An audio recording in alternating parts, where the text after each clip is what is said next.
welcome to Creepy Studio. Please subscribe and hit like. It was early March, and I'd taken my camper out for a midweek camping trip.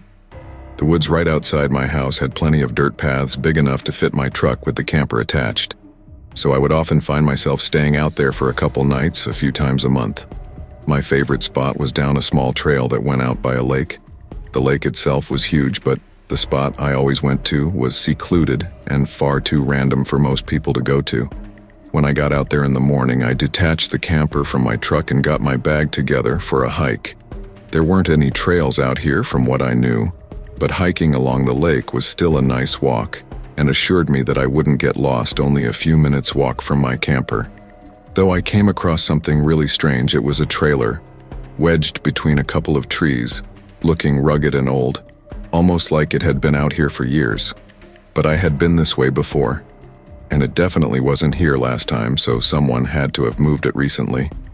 I stayed for a little bit, keeping my distance but trying to see if there was any sign of someone living there. In all honesty, taking just one look at it gave me the feeling that this was purposefully hidden, maybe to cover something up. From what I could see, it had no signs of being lived in recently, which only made my suspicions grow. Why would someone go through the effort to move a beat-up trailer through the woods into such a secluded area? My gut was telling me to leave, but something about it pulled me in, enough to get me to knock on the door to the trailer. Nobody answered, and there was no movement from inside. I knocked one more time with no more sounds. I left it and walked back to my camper. The trailer was on my mind for the next several hours while I sat outside and got my campfire going. Once the sun set and the stars came out, though I was back to enjoying my night. I was sitting on a small chair and looking up, just taking in the peacefulness, when the unmistakable sound of footsteps crunched the leaves from somewhere out in the woods behind me. I turned and saw a light steadily going between the trees as whoever was out there walked through the woods.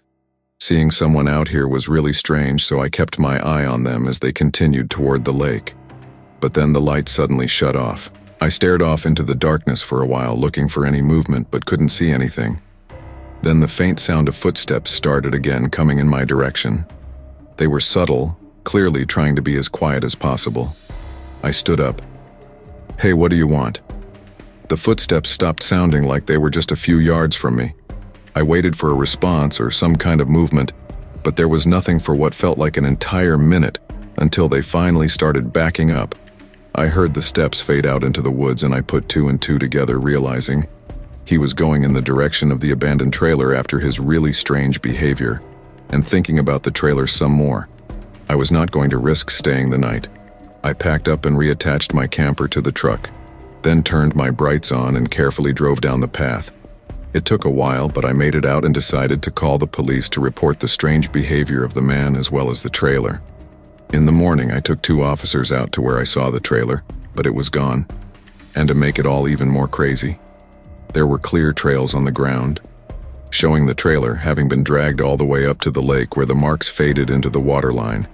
Whatever that trailer was hiding now sits at the bottom of the lake, completely inaccessible, and no evidence ever came up to warrant the retrieval of the trailer, so everything is just left as a mystery.